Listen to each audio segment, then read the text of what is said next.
ada kejadian di Aqsa sebelum tanggal 7, tepatnya 4 hari sebelum tanggal 7. Itu dalam rangkaian 13 hari. Dan itu tidak pernah dibuang di media. Ini kan jahat ini. Setelah 4 peristiwa yang polisi masuk itu lalu nembak di dalam, orang lagi sholat. Masa kejadian lagi. Dia tiup tut. Itu kan tiup itu tandanya bahwa daerah di mana itu ditiup dan diinjak itu milik dia. Artinya sudah kalah. Padahal dia cuma bilangnya katanya mau melaksanakan ibadah itu di halaman. Tapi ini masuk di dalam dia tiup. Ya marah orang. Lagi sholat asar pula. Lagi dalam keadaan sholat. Selesai sholat, orang-orang ini ya mengusir.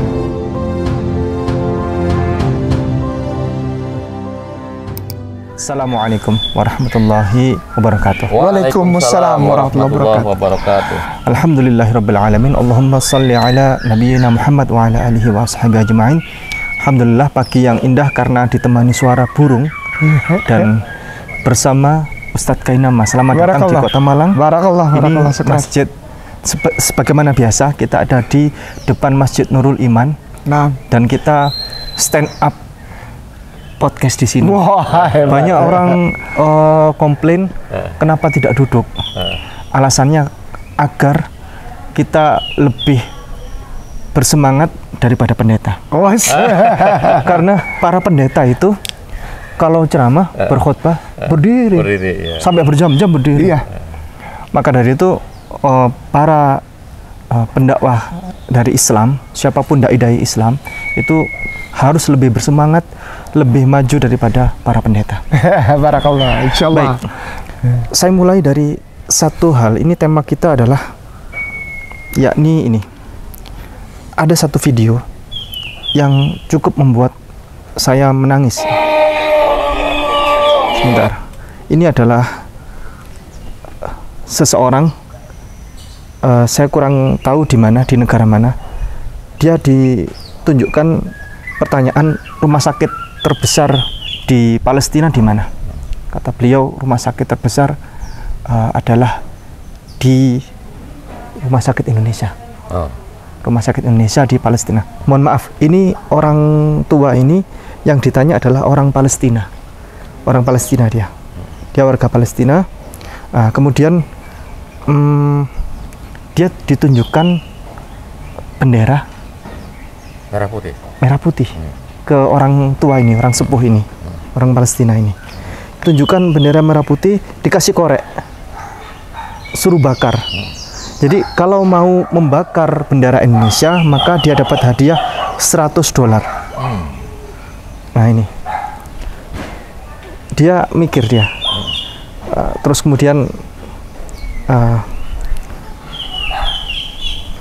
sekarang aku siap, katanya dia, untuk membakar $100 dan aku tidak akan membakar bendera negara Indonesia, kata dia. Jadi $100-nya ini, aku pilih bakar $100 karena aku tidak mungkin membakar bendera Indonesia dengan jumlah muslim terbesar di dunia. Ini apa namanya, kata beliau. Jadi dia malah membakar uang $100-nya.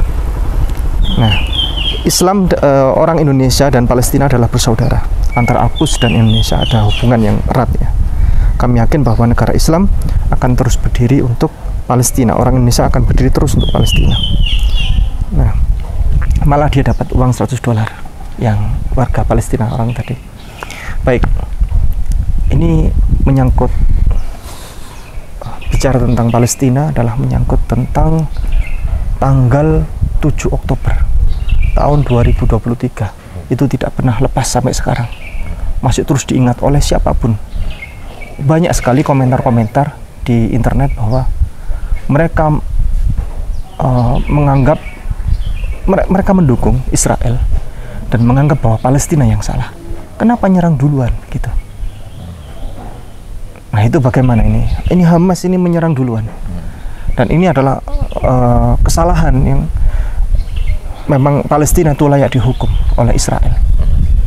Ustadz, bagaimana komentar? Bismillahirrahmanirrahim. Assalamualaikum warahmatullahi wabarakatuh. Bersama Tuan Guru dari masjid kita tercinta, Masjid Nurul Iman, yang masih dalam proses pembangunan, dan kita insya Allah sedang berbincang-bincang tentang kejadian di Palestina, terutama dalam hal ini ada dua poin di sini. Yang pertama adalah begitu seluruh warga Palestina itu menganggap dirinya adalah saudara, terikat dengan persaudaraan dengan Muslimin di Republik Indonesia ini, sehingga kecintaan mereka terhadap bendera Republik Indonesia merah putih itu ditunjukkan dengan cara yang begitu luar biasa. Lalu poin kedua adalah peristiwa yang ditanyakan oleh Ustadz Ipul 7 Oktober. Peperangan itu bukan di sana sebetulnya. Di sana itu peperangan fisik. Peperangan terbesar di Indonesia. Bukan di Malaysia, bukan di mana-mana. Di Indonesia perang. Apa? Ini nih. Ini kita berperang nih. Setiap hari orang Muslim berperang. Karena apa? Karena di sini masuk begitu banyak hal-hal yang justru tidak berdasarkan kepada kebenaran, yang terus dimasukkan, diimport, ibaratnya kalau kita buka komputer itu, kita di BOOT itu, di boot, ya, gitu. Di boot terus. Orang Islam itu perang setiap hari. Nah, banyak sekali orang Islam di Republik Indonesia ini udah kalah duluan. Kenapa? Karena mereka tidak punya pemahaman tentang Islam yang baik. Dari kecil sudah dimasukkan pemahaman ideologi liberal, western, kebarat-baratan, moderat, sehingga begitu dia berhadapan dengan orang yang tidak seiman, diperhadapkan dengan kata-kata serta tuduhan, nyerah. Belum apa-apa udah nyerah, karena dia bilang, udahlah, saya juga bukan Islam yang terlalu fanatik. Banyak kan yang bilang gitu. Ketika ada omongan begitu, hancur Islam di anak itu. Anak-anak kita itu yang muda-muda, adik-adik kita yang muda-muda sekarang. Karena apa? Sejak awal di rumahnya dia tidak pernah merasakan Islam yang kokoh, yang adalah fighter, pejuang. Islam itu diajarkan bukan hanya berjuang fisik, tapi ini juga knowledge. Islam itu ajarkan gitu. Sehingga Rasulullah bilang, ajarkan anak-anakmu memanah, bela diri, berenang, berkuda. Itu apa? Itu bukan cuma motorik, keseimbangan motorik, bukan, tapi keseimbangan kognitif. Rasulullah itu sempurna. Anak-anak kita banyak kecolongan, Ustadz. Ikut-ikut membela Zionis sekarang. Kenapa? Karena mereka tidak dipersiapkan untuk menghadapi informasi yang masuk dengan kekuatan informasi yang valid yang diberikan oleh keislaman. 7 Oktober itu adalah bagian dari 13 hari perayaan Sukkot, atau satu perayaan hari raya Yahudi yang dilakukan selama 13 hari. 7 ada di tengah. Setelah 2 hari pertama perayaan, lalu 4 hari pertama perayaan. Jadi ada bagian-bagiannya, 2 hari, 4 hari, berapa sampai 13. Maka itu apa ya? Orang lihatnya hanya 7. Bukan, gini. Ada kejadian di Aqsa sebelum tanggal 7, tepatnya 4 hari sebelum tanggal 7. Itu dalam rangkaian 13 hari. Dan itu tidak pernah dibuang di media. Ini kan jahat ini. Tidak pernah dinaikkan di media. Tidak pernah dinaikkan di media. Tidak pernah. Semua media itu dikuasai oleh Barat, oleh Western yang tentu saja Jewish lah, apalagi Zionis ya, bukan Israel, Zionis. Dan perayaan itu dilakukan di masjid. Salah satu hari waktu itu kejadian pas sholat asar, lalu tentara itu masuk, di belakangnya orang-orang yang akan merayakan, maksudnya menjalankan ibadah perayaan tersebut. Mereka nggak berani masuk ke Aqsa karena mereka tahu bahwa akan disorot lagi oleh dunia. Setelah 4 peristiwa yang polisi masuk itu lalu nembak di dalam, orang lagi sholat, masa kejadian lagi. Mereka justru memberikan masukan kepada tentara, udah kita di depannya aja, kan ada acara bakar tuh, bakar lemak, tapi lemaknya lemak nabati. Maksudnya gini, ada acara lemak nabati itu, jadi hasil bumi dibakar, yang terbaik itu dibakar. Sebelum lemak hewani, ada lemak nabati yang dibakar. Nah mereka bilang, udah di luar aja. Tapi tentara nggak mau, karena kalau di luar itu pasti akan tergambar oleh dunia, oleh internasional bahwa mereka tidak bisa berbuat apa-apa terhadap Aqsa. Gitu. Mereka ingin menunjukkan bahwa mereka punya power terhadap Aqsa. Masuk, diusir. Begitu terjadi pengusiran, ada orang yang tiup itu. Iya, yang tanduk itu. Dia tiup tuh, itu kan tiup itu tandanya bahwa daerah di mana itu ditiup dan diinjak itu milik dia. Artinya sudah kalah. Itu tanduk itu ditiup itu sebagai tanda kemenangan perang. Siapa yang mau, Ustadz? Semua orang Palestina Muslimin di situ ngerti itu tanduk itu artinya apa. Loh, berarti kita kalah? Oh enggak. Gitu. Padahal dia cuma bilangnya katanya mau melaksanakan ibadah itu di halaman. Tapi ini masuk di dalam dia tiup. Ya marah orang. Lagi sholat asar pula. Lagi dalam keadaan sholat. Selesai sholat, orang-orang ini ya mengusir dong. Mereka kan pakai sepatu tentara tiup-tiup itu. Orang lagi sholat. Didorong ditembak. Hari itu 8 korban jatuh. Termasuk dua anak kecil dari pihak Islam. Mulai dari saat itu mereka pressure terus orang muslimin terutama di Aqsa. Marahlah orang. Itu adalah puncak peak dari 72 tahun kelakuan mereka seperti itu. Anak-anak dibunuh, tanah diambilin, rumah digusur, ditembakin orang. Itu kelakuan mereka itu. 72 tahun nggak ada yang bilang di media, nggak ada. Tapi begitu itu masuk kenapa juga 7 Oktober? Itu Sabat, Ustadz. 7 Oktober itu hari Sabtu. Sabat itu. Jadi sebetulnya orang Yahudi asli, para rabai, tidak pernah mempersalahkan Hamas. Wallahi. Kan hari Sabat. Karena hari Sabat. Ngapain lu bikin konser segede lem gambreng begitu, lalu pakaiannya perempuan telanjang itu pakai bikini doang? Laki-lakinya hanya pokoknya kayak nudis begitu. Dan memang ritual mereka seperti itu. Enggak ada hubungannya dengan ritual. Nggak ada hubungannya dengan ritual. Ritualnya di Aqsa. Itu mereka bikin ada seperti jalan, di pinggir jalan ada seperti tanah luas gitu. Bukan tanah sih, padang gurun gitu. Mereka bikin konser di situ. Tidak ada hubungannya dengan ibadah. Jadi sebetulnya orang Yahudi nggak marah sama itu. Karena kalau tidak Hamas yang tembak mereka itu, orang Yahudi yang tembak. Karena apa? Sabat. Hari Sabat adalah hari yang suci, di mana orang Yahudi tidak boleh melakukan apapun. Nyalain lampu aja nggak boleh. Ada api terang nggak boleh. Makan nggak boleh, minum nggak boleh. Diem. Malah konser. Dia konser. Jadi begini, kalau bukan Hamas yang bubarin itu bukan pembunuhan. Tidak ada 1.400 korban, tidak ada tipu, bohong, fitnah. Orang lari semua kok, katanya ada yang hilang, ya hilang lah orang dia lari ke padang gurun, dia nggak bisa balik lagi, nyasar kali dia. Kan padang pasir itu berubah letaknya, nggak bisa dijadikan patokan. Saya kembali kalau ada ini bukit pasir ini, nggak tahu aja bukit pasirnya udah pindah kemana kan? Siapa yang tahu? Pasir itu bergerak, makanya itu the living earth itu katanya, apa tanah yang hidup. Karena pasir itu di bawah angin kan dia bergerak. Gitu. Tidak ada itu. Tidak ada. Para rabai bilang, kalau bukan Hamas yang tembak, kita yang tembak mereka. Dan Sabat itu Sabat khusus, Sabat suci. Kenapa? Masih masuk dalam rangkaian 13 hari perayaan itu. Demikian, Ustaz. Baik. Alhamdulillah. Ada jawaban sisi lain. Kita tanya kepada Ustadz Saiful Ahyar. Monggo, Ustaz. Masya Allah. Bismillahirrahmanirrahim.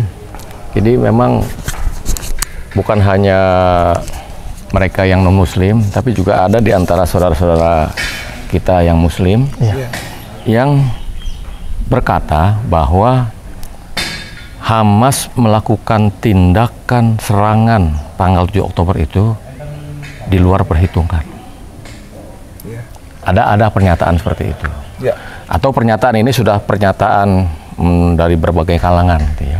Mengapa Hamas melakukan tindakan yang tidak diperhitungkan terlebih dahulu?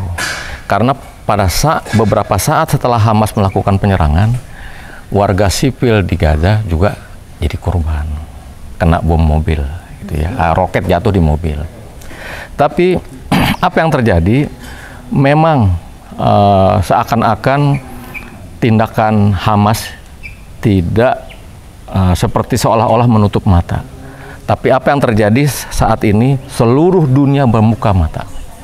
Dan di antara gerakan-gerakan yang begitu banyak orang, itu subhanallah terjadi di Indonesia pada tanggal 5 November ya. Ya, 5 November. Itu insya Allah yang terbesar itu Ustaz. Insya Allah yang terbesar. Dan selain yang terbesar, di sana ada ulama yang hadir. Banyak ulama yang hadir. Juga ada pejabat pemerintah, di antaranya Menteri Luar Negeri, Menteri Agama, dan Menteri Koordinator PMK. Ada 3 pejabat di sana. Dan juga banyak tokoh-tokoh masyarakat, tokoh negara malah ya. Itu juga hadir di sana, di antaranya Bapak Yusuf Kala. Jadi dunia sekarang melek ini dengan apa yang terjadi di jalur Gaza.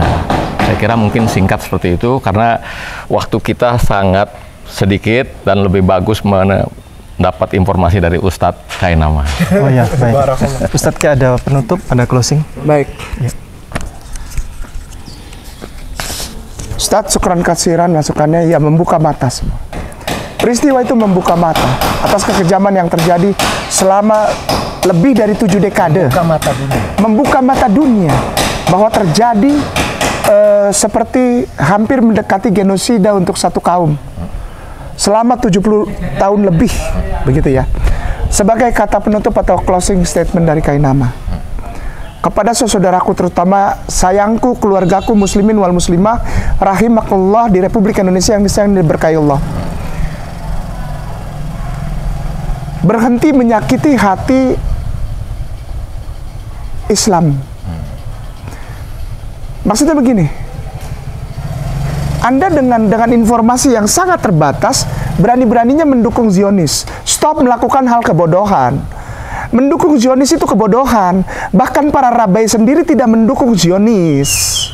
Rabai, semua rabai-rabai, orang-orang Askenazim, orang-orang Sephardim, orang-orang Mitzraim, orang-orang Sanhedrin, orang-orang dari Saduki, Farisi yang masih ada turun-temurun sampai sekarang, para ahli Taurat itu, dan juga yang duduk di pemerintahan itu, tidak pernah mendukung kekerasan ini terjadi selama lebih dari 7 dekade. Kenapa Anda dukung? Aneh. Aneh sekali. Pertama, Anda Muslim. Aneh gitu. Anda tidak tahu bisa membedakan antara Zionis dengan Jewish. Udahlah, stop berlaku bodoh. Anda bodoh, maaf. Anda menunjukkan kepada seluruh Indonesia bahwa Anda bodoh. Salah satunya ada seorang yang punya nama besar yang mengatakan, udahlah kita nggak usah terlalu semangat membela Palestina. Toh sumbangan kita juga tidak sampai. Orang ini adalah orang yang punya level, punya gelar tinggi di keislaman, dan semua orang tahu dia sebagai penceramah yang luar biasa. Gelarnya doktor. Tapi begitu mengatakan bahwa udahlah, kita jangan terlalu semangat membantu Palestina, sumbangan kita juga tidak sampai. Hamas sama Fatah gontok-gontokan, menunjukkan bahwa engkau tidak tahu apa-apa dan engkau hampir masuk ke wilayah munafikun karena engkau mendukung Zionis. Apapun yang terjadi, jadilah seperti burung pipit yang datang membawa setetes air bagi apinya Nabi Ibrahim alaihissalam. Lalu cicak bilang, engkau tidak akan mampu memadamkan api itu, walaupun sedikit saja. Lalu burung pipit itu bilang, aku tahu air ini tidak berguna apa-apa, tapi paling tidak di hadapan Allahku, aku bisa memperlihatkan kepada Allahku di posisi mana aku berada. Muslimin wal muslimah, stop doing foolishness. Stop, berhenti melakukan kebodohan. Apa? Mendukung Zionisme. Pembukaan Undang-Undang Dasar 1945 mengatakan bahwa sesungguhnya kemerdekaan adalah hak segala bangsa, dan oleh sebab itu maka penjajahan di atas dunia harus dihapuskan karena tidak sesuai dengan peri kemanusiaan dan peri keadilan. Anda warga negara Indonesia muslimin dukung Zionis, berhenti jadi warga negara Indonesia. Bohong. Anda tidak warga negara Indonesia.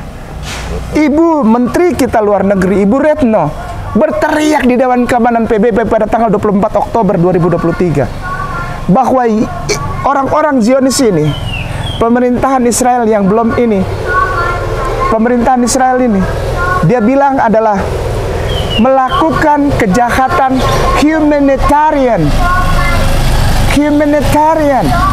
Ibu Retno yang bilang, berteriak di Dewan Keamanan PBB, stop this vegans, humanitarian, kejahatan kemanusiaan, kejahatan impulsif, dan kejahatan perang, perampokan tanah. Itu Ibu Retno bilang. Engkau Menteri Luar Negerinya Ibu Retno belum? Bukan. Kalau engkau mendukung Zionis, berarti kamu bukan warga negara Indonesia karena menterimu bukan Ibu Retno. Di akhir ucapannya di Dewan Keamanan PBB, Ibu Retno bilang, Indonesian condemned. Indonesia mengutuk keras tindakan Zionis Israel terhadap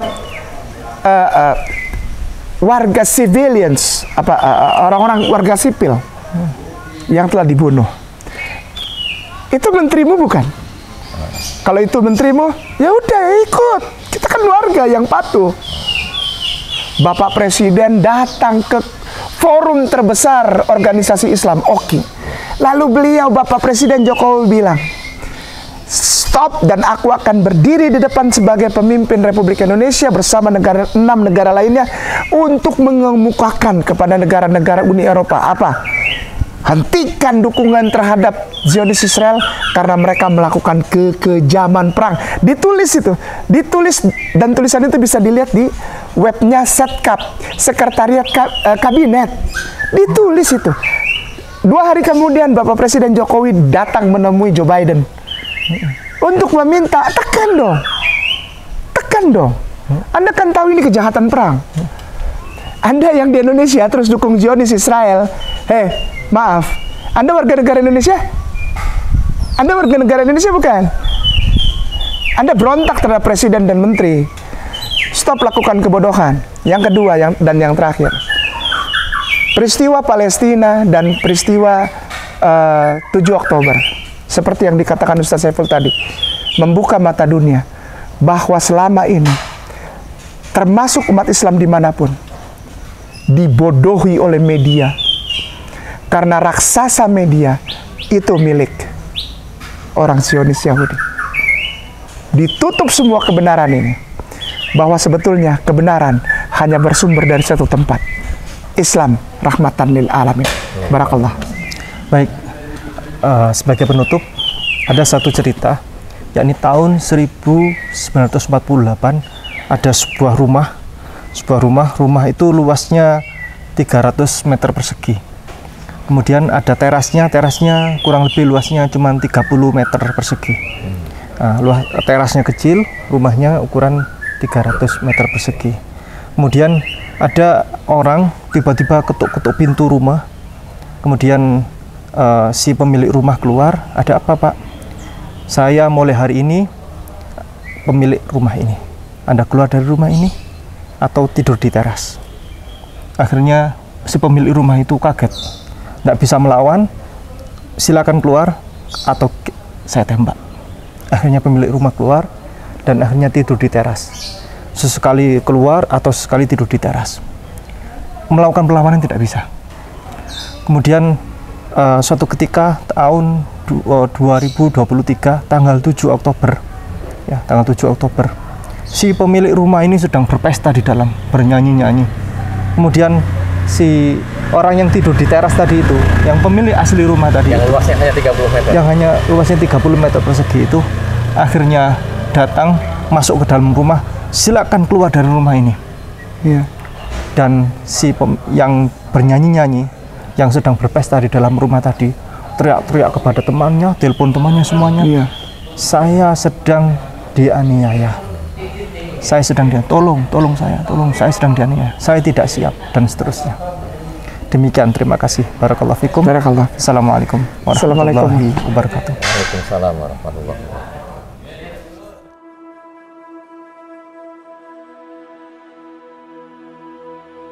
Masjid Nurul Iman Puncak Boring Indah ini sedang perluasan lahan, biar dijelaskan oleh para tuan guru, para ustadz yang ini. Allah yang di sini. Sahih. Saya jelaskan, Masjid Nurul Iman ini punya cita-cita yang luar biasa, ingin dikembangkan dari yang ada yang lebih baik lagi.